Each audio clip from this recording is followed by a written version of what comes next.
asalaamaaleykum wa rahmatullah mbokk yi ginnaaw bu ñu leen nuyoo nu mu gënee tedde ziyaar leen nu mu gënee selle ñu ngi leen di ñaanal fu ngeen toll yàlla di leen dolli barke ak leer ñuy sàkku ñaan ci yéen ñu bokk ñun ñëpp di sant di ca sax di santati di ca wëy te ñaan yàlla mu defal ñu ko mu bañ a nekk wax kese te nekk dundin nekk état d'esprit tey ñaan saa yu ñu yeewoo mu defal ñu yoolu quran al fajr inna quran al fajri kaana mashhuda te ajjuma bu nekk rawatina bi jiitu tey ci at bi jiitu ci décade bi mu defal ñu yoolu ñaari zikrullah yooyu te mu nekk njëmbatu barke ak leer ci àdduna bi yépp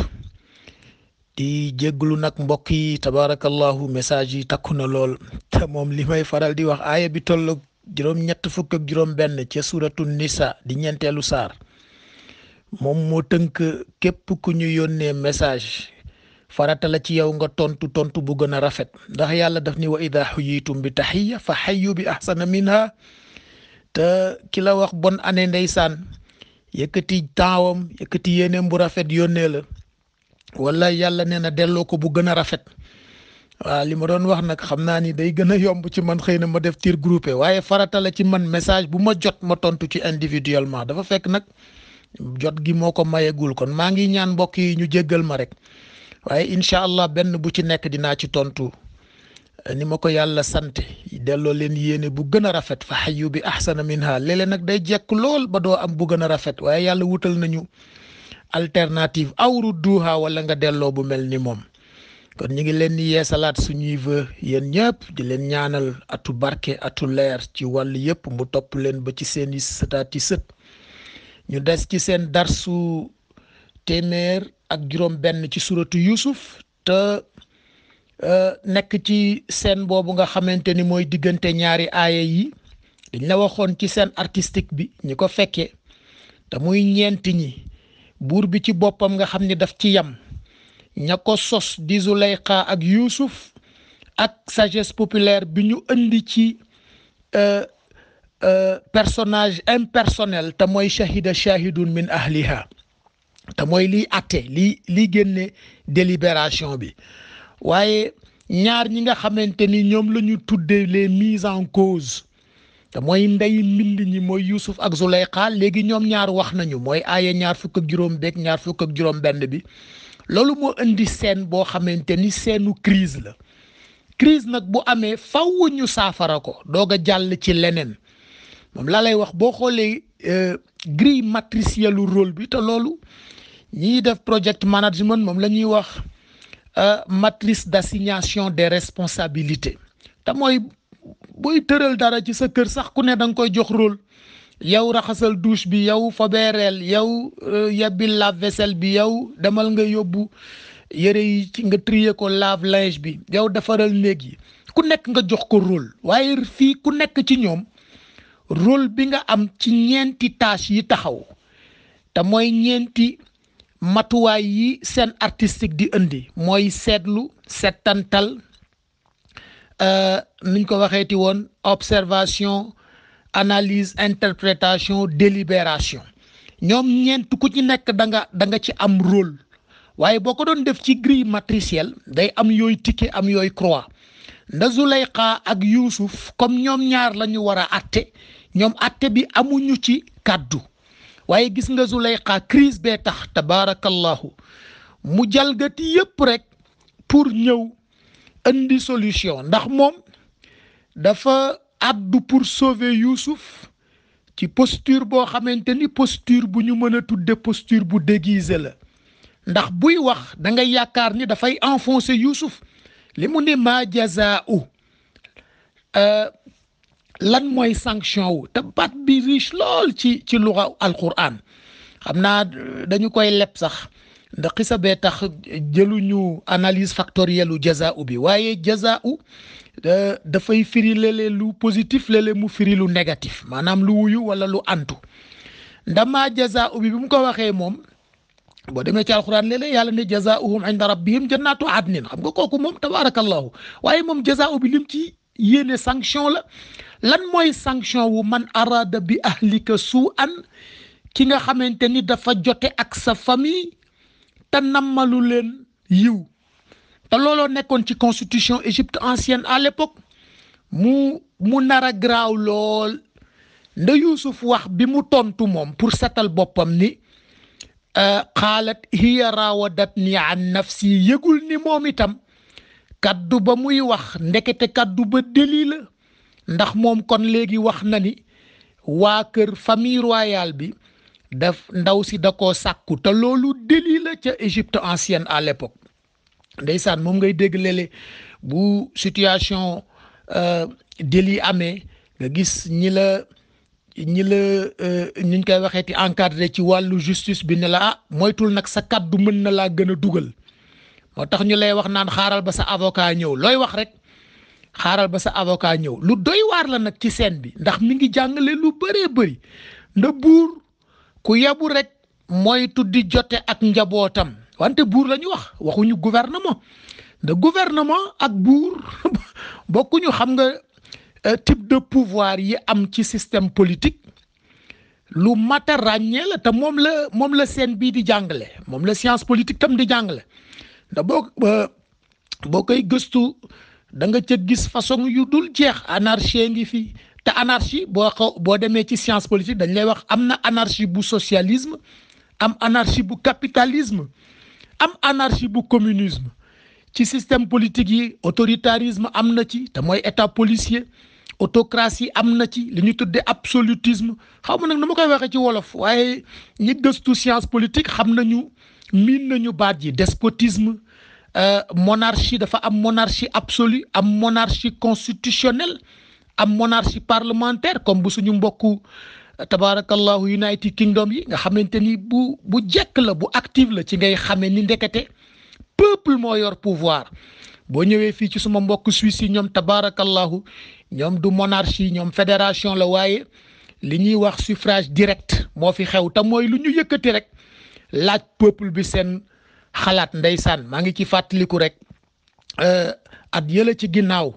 loolu ñu fi voté woon te mu juróon fi coow lu bëri ma di ci waxtaan ak benn kilifa ci wàllu gouvernement bi mu ni ma ñun peuple bi mooy suñu patron ma ne ko loolu de waroon nga dem suñu dëkk wax ko fa waaye système politique dafay jar ñu gëstu ko ndax li xew fii système politique bi xewoon Égypte ancienne moo lay wax ndax Zuleyxa amoon na kaddu ci délibération bi wala ndax amu ci kaddu nda système politique yi mbokk yi kenn xamul nu mu toll démocratie directe li ñu tuddee démocratie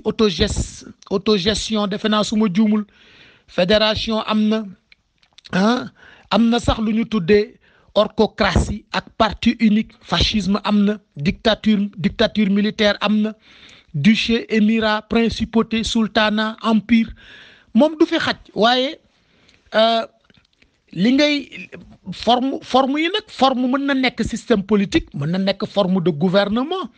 ndax république sax am na yu bokkul ndax ñun boo déggee léeg-léeg ñu wax la république islamique léeg-léeg ñu wax la république populaire léeg-léeg ñu ne la république constitutionnelle léeg-léeg ñu ne la république démocratique mën na nekk nag ay tur rek te fekk jëmmalul sax la nga xamante ni moom la war a jëmmal ci contenu ndax bu dee Max Weber moom la ñu gën a miin ci ñuy jàngale système politique ak li ñu tuddee idéo gouvernement moom Max Weber moom ñetti type idéo la wax ni gouvernement dafay nekk wala ak li mu tuddee les politiques ak autorité daf ne système type d'idéo de gouvernement politique et d'autorité moom ñett la ca ràññee dafa am lu ñu tuddee domination charismatique te mooy léeg-léeg mooy loo xamante ni famille lay doon te boo demee rek ndeysaan ci suñu mbokku naar yi rek moo fa xew benn famille boo xamante ni rek ñeneen ñu ñoo sañ ci réew ma wala royaume ba toog fa daal di yëkkati nag diine di ko mbubboo pour di gouverner loo xamante ni boo ko xoolee daanaka dictature lay doon moom ngay am na itam moom Max Weber lu mu tuddee domination traditionnelle te léeg-léeg mu nekk patriarcat wala féodalisme loolu tam miinoon nañ ko ci taarix boo delloo ak li mu tuddee domination légale te mooy lii ñu tuddee état moderne yi nga xamante ni ci bureaucratie la ñuy jaare waaye bu dee ci idéologie politique juróom la ca ràññee dafa ne am na lu ñu tudde capitalisme am lu ñu tudde étatisme am lu ñu tudde libéralisme am lu ñu tudde marxisme am lu ñu tudde socialisme waaye bu dee Égypte ancienne yii ñu fi tudd yépp daanaka du ci benn ndax Égypte ancienne boo delloo ci ñi xam nga Égypte tabaarakallahu domaine de recherche bu kenn mënul wax la nu mu toll de suñu mbokk Cheikh Anta Diop spécialiste la ci la woon ci benn wàll rek waaye Égypte ancienne domaine de recherche bu kenn la mënul wax la nu mu yaatoo waaye Égypte ancienne la ko gouverner woon ca jamono booba monarchie théocratique la tuddoon te mooy buur bi dañu ne moom yàlla moo ko fi teg léeg-léeg ndeysaan ma tooñe ko suñu mbokk yi ñu jógee naa le président yàlla moo ko fi teg waaw man de ko fi yàlla tegul laa bëggoon ñu wax ma ko ñëpp yàlla leen fi teg waaye monarchie théocratique loolu la woon te mooy buur bi jàppe wuñ ko woon comme nit bu ordinaire dañu ne buur bi du yàlla waaye du nit waa xoolal loolu ñu yëkkati ko nag ci benn shirk boo xamante ni kenn mënu laa wax abus ya cay juddoo nda moo doon waral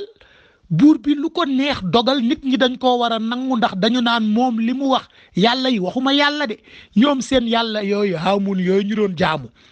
te Zuleyxa demoon na ci ba commencé am doute ci yàlla yooyu ndax moom daf doon gis Yuusuf tous les moments da koy bett ndeysaan léeg-léeg mu di ko yërndu mu fekk ko mu toog di wax ak boroomam ci kaddu yu mu miinul mu naan waaw kii kan lay waxal te moom bu demee ci yàlla yi ndeysaan am na benn guddi boo xamante ni cofeel ci Yuusuf daf ko teree nelaw xamul nu muy def mu jóg woo ndeysaan aide de camp boobu nga xamante ni moo doon saa nuñ koy waxeti confidentam mu gunge ko ndeysaan mu dem ci prêtre yi guddi kooku ni ko yàlla bi dafa tëdd mu ne mais moom Yuusuf yàllaam du tëdd da koy gis muy wax ak moom tout moment xam nga kooku tawxiid mi ngi koy commencé dugg ndeysaan li ma dégg sama benn mbokk bu baax di ko wax dina tawxiid buñ la koy pikiir da nga yëg ni rek ndekete da nga doon nelaw waaye Zuleyxa loolu moo ko dal ndekete moom daf doon nelaw nda yàlla yiñ ko bëggoon a gëmloo ca Égypte ancienne commencé na di ubbi bëtam ni mais yàlla yi amuñu njëriñ yàlla buy nelaw yàlla boo xamante ni boo waxee ak moom du la wuyu yàlla boo xamante ni balaa ngay dem ci moom da ngay jaar ci ay prêtre ñu lay corrompre te loolu ba léegi mi ngi fi ci forme yu bokkul waaye ndekete régime politique boobu moo taxoon buur ba lu ko neexoon dogal terewul nag Égypte ancienne dañu ko gouverner woon ci anam boo xamante ni amoon na constitution baa waxoon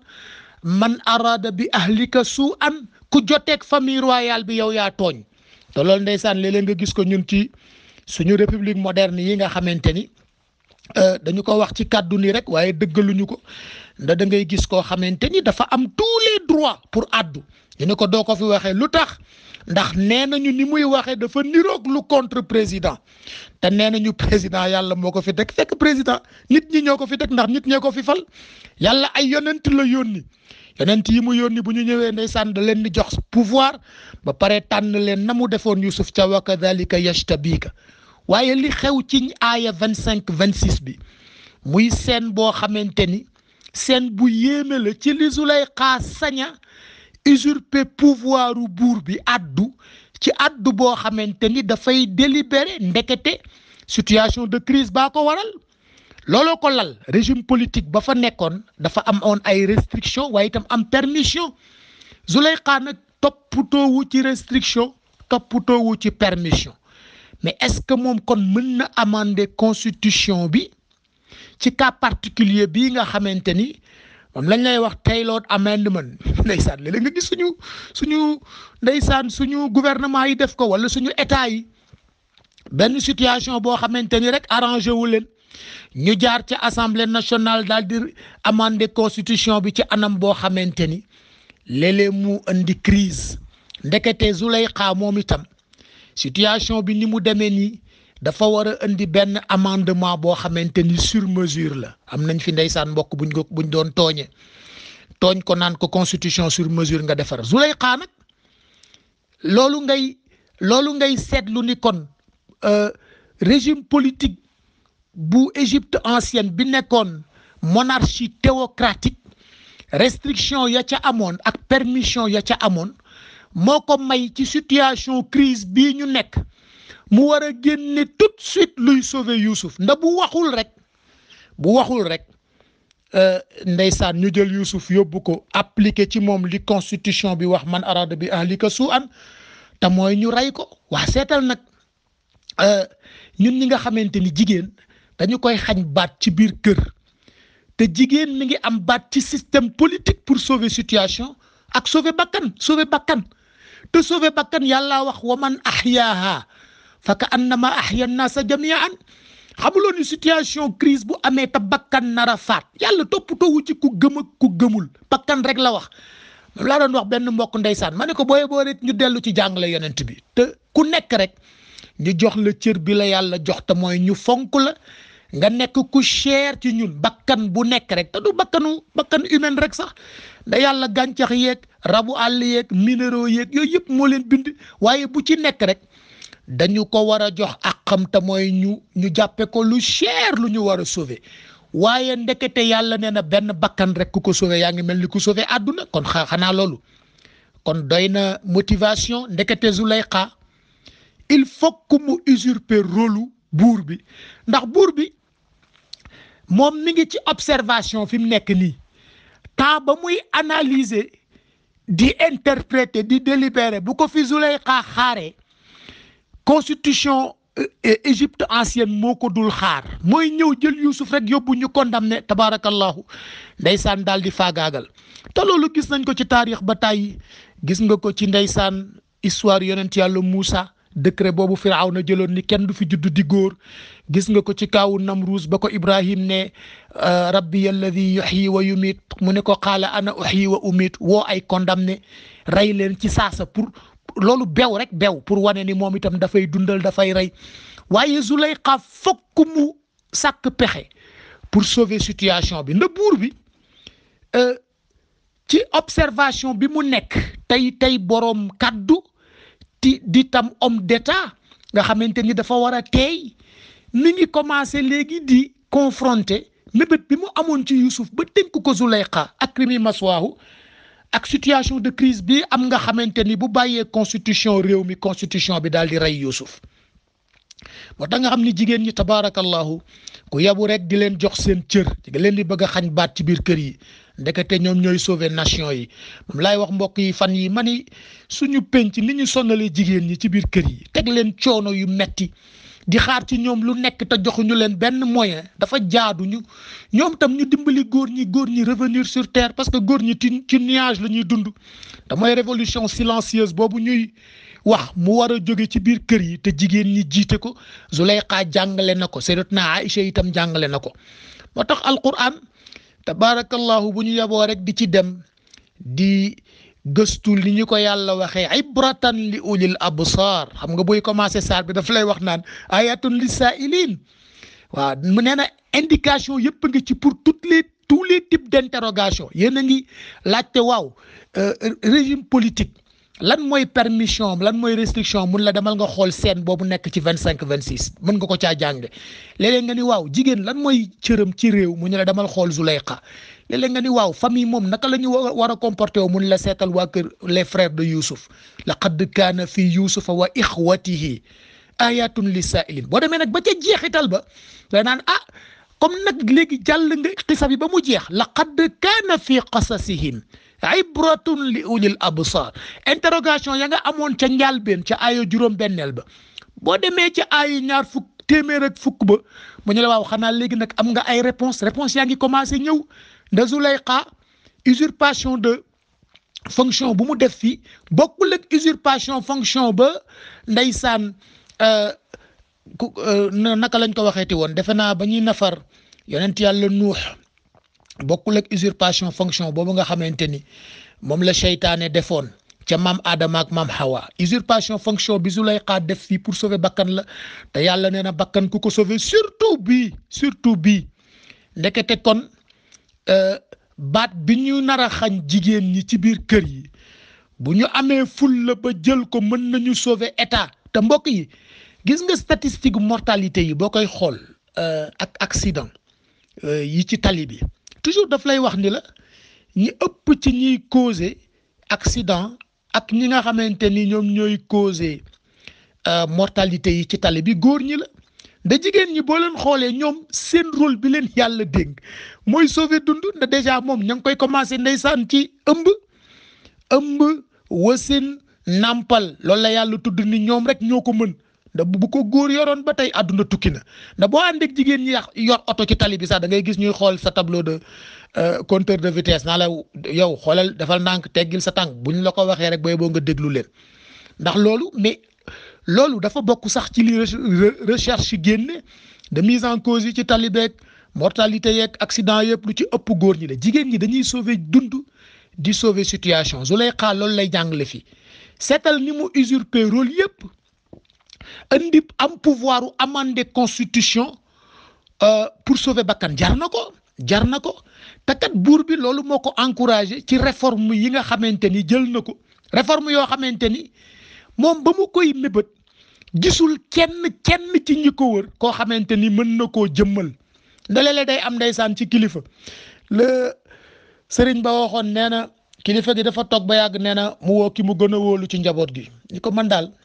dama yaakaar ni buntu kër bi dañ fi war a jëmbat garab mu ne ko waaw sëriñ buñ ko defoon dina baax lool nee na mu toog ayu bés gisul dara lu changé nee na mu woowaat ko ni ko man daal garab googu ma waxoon nañ ko jëmbat ci kër gi dama yaakaar ne ñu bàyyi ko moo gën mu ne ko wax nga dëgg sëriñ nañ ko bàyyi moo gën waaw xam nga kooku mënoo compter ci moom mais buur bi fi mu nekk nii Égypte ancienne ni muy doxee daf ko doyul ndax monarchie théocratique ndekete dafay abaisser nit ndekete dafay yàq pénc donte Égypte mi ngi tegu woon ci organisation boo xamante ni agriculture bi industrie bi commerce bi tabaarakallahu boo demoon ca jamono boobu lenn ci réew yi jekkoon ci àdduna bi na booba ku jógoon rek Égypte nga doon daw bëgg a dem waaye buur bi mi ngi commencé gis ni situation bi ni mu demee nii faaw ñu réformer ko waaye réforme balaa nga koy engagé da ngay am espoir ci ne am na ñu la wër ci say homme de confiance ñoo xamante ni boo ko engagé daañu la ca jàppale de kilifa yu bëri li tax ñuy gàttañ lu ci soppi doxalin mooy loo xamante ni ndeysaan gisuñu kenn ku leen ca jàppale gisuñu kenn ku leen ca encouragé te vision kilifa rek doyul fokk nga am boroom kattan fokk nga am boroom xel bu rafet fokk nga am ku ko mën a wëyal koo xamante ni ndeysaan dana ko mën a doxal looloo tax nag buur bi réforme yi mu gis ni moom daal bu ko andi woon ci Égypte ancienne xëy na dana dox réforme yooyu gisagul kenn ku ko mën a jëmmalal waaye bi Youssouf ñëwee mi ngi commencé am espoir ci Youssouf léegi nag crise am na boo xamante ni atte réew mi ci boppam moo ne comme Youssouf dafa jote ak famille royale bi ci cas bu litigieux constitution bi nee na famille royale bi ku joteeg ñoom mënoo am dëgg yaa leen tooñ kon dañu lay rey rek Zuleyxa ñëw tabaarakallahu ni ma jazaa'u lan mooy sanction wu man arada bi ahlika su'an te gis nga ni mu tëjee sentence bi deful argument suggestif maanaam nekku fa naan tey ñoo xool lii daf ni illa an yusjana benn sanction rek laa gis moo ñu tëj ko prison da gis nga bu waxee illa an yusjana léegi ñëpp dañuy xalaat ni kii kat jabaru soxna buur bi nga xamante ni am na kaddu booba ci constitution wu monarchie théocratique am na kaddu ci li buur bi nar a dogal moo tax mu jël ko ak responsabilité Sayyidatuna Aïcha noonu la defoon ndeysaan ci hadisatul ifk ba ñu ñëwee coow li bari mu ne man waxuma ak yéen sama jëkkër laay waxal sang bi sallallahu alayhi wa sallam kooku tam ndeysaan am dut mu ne ko kon bàyyil ma toog ba yàlla atte jël responsabilité am ni day génn kër gi bàyyi bi ni ko doo ko def mu ne ko bàyyi wallaay am naa orma ci yow lool waaye lii sama mbéju kanamu bopp la maa koy fajal sama bopp te booba 14 ans la am pour wax la rek ma leen doon wax aux âmes bien nées toutes les âmes sont bien nées mais aux esprits entreprenants la valeur n'attend pas ou n'attend point le nombre des années waaye gis nga Zuleyxa itam tabaarakallahu baat bi ñu ko bëggoon a xañ ne ndax jigéen la wala léeg-léeg ñu ne jigéen du fi amee kàddu moom daf ko jël ci au niveau de l'État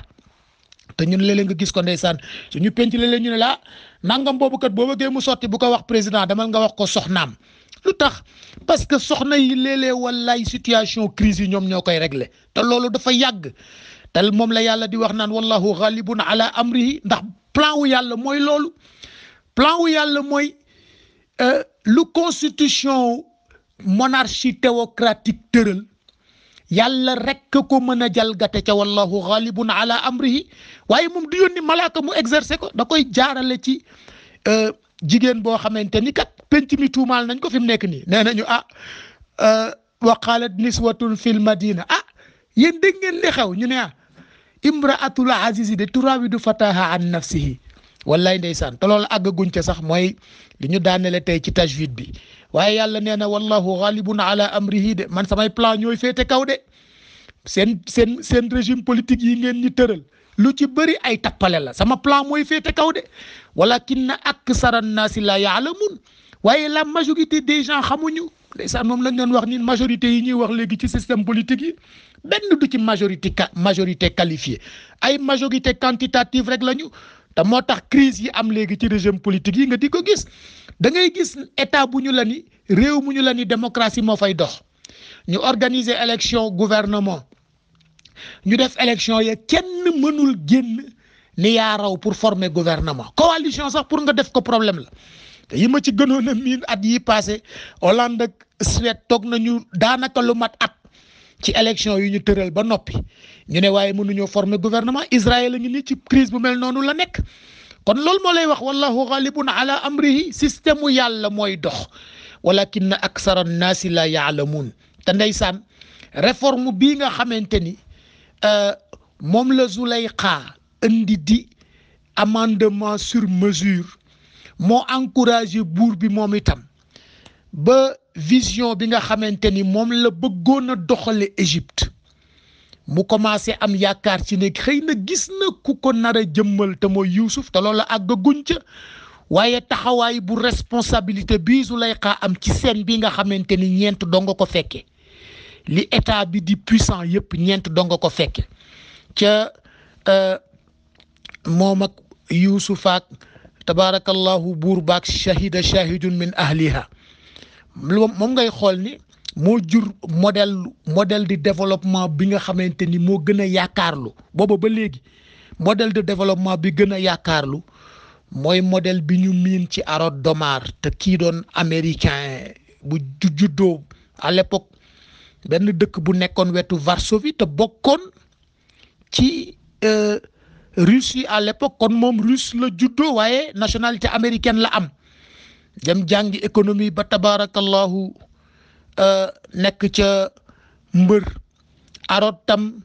juddoo Angleterre moom itam di gëstu wàllu économie ba ñoom ñaar ku nekk fa nga nekkoon ngay liggéeyul sa moroom yëgul ñu génne modèle bi ñu miin ci Harold Domar te muy modèle bi nga xamante ni moo gën a célèbre tey ñu tudde ko la théorie endogène te mooy ndekete réew balaa mu cay génn rek dafay compter ci boppam bu compter wul ci boppam rek booy boo mu xam ni du ca génn te moom la Cheikh Seydi El Hadji Malick appliqué woon ndeysaan jagsaaw moo tax léeg-léeg may tooñ sama mbokk yi ma ne leen ñun dafay gàcce ci ñun nag ñu bëgg fi nekk naan non ñun libéralisme la ñuy doxal wala socialisme parce que loolu ay modèle d'emprunt la ñu waxuma sax diine rek waxuma diine waaye suñu mag ñii ñun ñu miin ci suñu réew kenn ko ci gëstu rek ma la wax ni la penc ya ñu yoroon amul ku fa ndóoloon amul ku fa xiifoon amul ku fa maroon amul ku fa ñàkkoon sutura te loolu la yàlla wax ca inna laka alla tajua fiha ba muy wàcc maam Adama ci àdduna inna laka alla tajua fiha wala taara wa annaka la tasma'u fiha wala tadaha bu ne ko fexeel ba yii nag bul ca tumuranke bul tumuranke ci lekk bul tumuranke ci naan bul tumuranke ci énergie bul tumuranke ci foo dëkk te mooy sutura yooyu buñ ko appliqué woon ndeysaan te bàyyi modèle yii rek ndeysaan danañ ci génn loolu nag la Zulaykha jàngale fii te mooy situation crise dafay laaj kenn jël son courage à deux mains jalgati bu fekkee jalgati jar na ko sauver nit jar na ko surtout sauver koo xamante ni ëllëg dafay sauver àdduna te looloo xew waaye loolu lépp mooy firi wallahu ghalibun ala amrihi mbokki loolu lañ leen tënkaloon ci ñaari aaya yi boo liggéey incha allah bu jàppandee ñu indil leen tënk xutba imam ba altine ak jàmm ñu continuer suñu dars salaamaaleykum di leen wax encore bonne et heureuse année 2020 salaamaaleykum